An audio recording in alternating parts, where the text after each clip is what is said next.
Welcome to Future of Risk, presented by Zurich North America.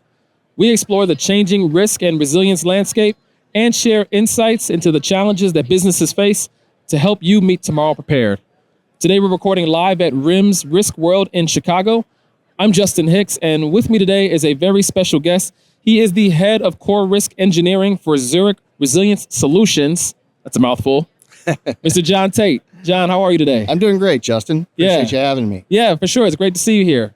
I wanted to start by asking you for our listeners, could you tell us and just walk us through what core risk engineering is and just give us some insight into how you see it from your perspective? Sure.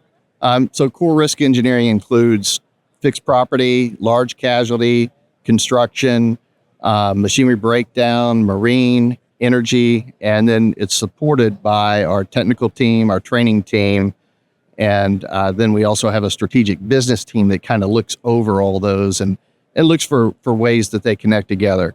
And in terms of what we do, the simplest answer is help our customers understand and protect themselves from risk. That is a very concise answer. It's about as good as I can get. Yeah. So. Well, I mean, I think every business is faced with some level of risk, obviously. Sure. So I think the role that you and the team plays is critical. And it sounds like your focus is primarily on large companies. But again, this is something that impacts every area of every business, right? True. Regardless of the size or the industry. How are you thinking about the challenges that are facing customers today? Well, so I think risk is ever increasing, right? And if you look at the core risk, they're all still there. Right? They're not really going away. Go back to 1666, the first insurance policy. Way back. Was a marine policy. Yeah. And aside from maybe scurvy no longer being a problem, those risks are still there. So we're not taking them off. We're just adding more risk to the pile. And so that's a challenge, right? And, I'd like to say we've got a good handle on all the historic risk. I do think we understand them. We know what to do. Sometimes we just don't do it.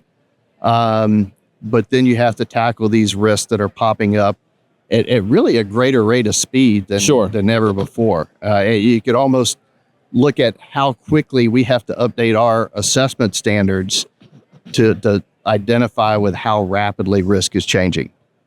I'm glad you said that. So what are some of the specific challenges then that you feel have the potential to be the most damaging? Because there's a lot that's going on, as you pointed out, and there's stuff that's emerging all the time. Right. Well, so I think certainly extreme weather events continue to be a growing problem. We hear about 1 in 100-year storms happening, several of them annually. We're hearing about 1 in 500-year storms, 1 in 1,000-year events. So clearly that's a big problem. Valencia, Spain recently had a year's worth of rain in just 8 hours. That's incredible. So think about that, I can't even wrap my head around what that must have been like. And the pressure that puts on stormwater systems. Right. And building resiliency.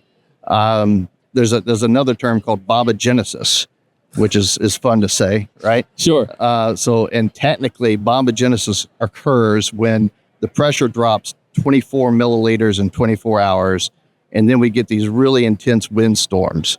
And so you imagine these intense windstorms combined with this hail and rain, and the pressure that puts on a building envelope. We're designing to 100-year averages, all right? Looking back in time. And now what we're seeing are these events occurring much more frequently, much more intensity. And, it's really, like I say, creating havoc on systems. Well, you said a lot there. And yeah. I didn't know that you were like moonlighting as a meteorologist in addition to your career in risk, right? But excuse me, pardon me. One other thing I wanted to ask about was, just kind of the skilling that's required for the workforce to kind of address some of these issues. I mean, it sounds like that's a critical component as well. Well, I think if I look at some of the major factors that are problems out there, you can't ignore the workforce, especially the construction industry. It's one of the most talked about challenges that they have. But I think it's also present in transportation, manufacturing, and regionally it could be just about any industry. We've done some studies together with the Construction Industry Institute and found that looking at over 100 projects, there's an impact on productivity, quality, and safety when you have a greater shortage of skilled workers. And the impact to project schedules can be 3 times longer than when you don't have an impact. Right. Cost is going to be about 2.5 times more than when you don't have these issues, looking at cost overruns. And safety incidents, we might see 3 times the safety incidents when there's a shortage of skilled workers.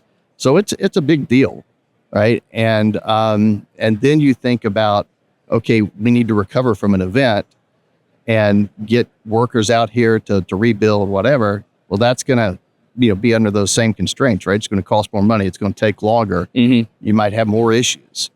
So yeah. I mean, that's definitely a challenge. It sounds like it. Yeah.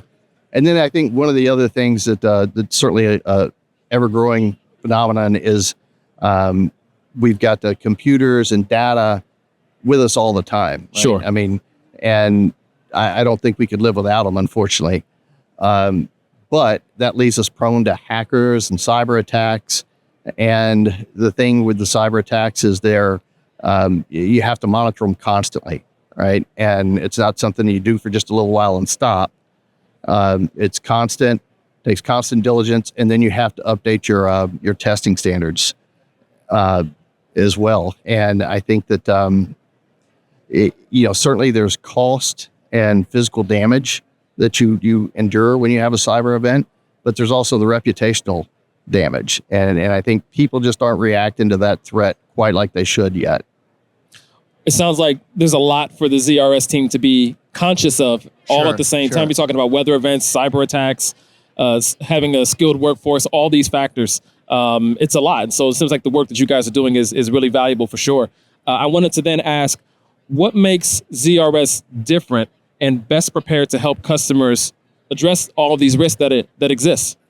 So we've got 500 engineers, or more than 500 engineers in North America, more than 900 globally, and many of us came from industry. So we understand the industries in which we work. Certainly we receive lots of training when we come on board at Zurich. We're looking at claims constantly, doing research on upcoming issues and events all the time. We're heavily involved with the industry associations. In fact, we're involved in writing standards that will prepare us better for the future and prepare our customers for the future. So we, I guess, to shorten it up, right? We understand the industries in which our customers work, and we're well equipped to help them, prepare for the challenges they face today, but also the challenges they'll face in the future.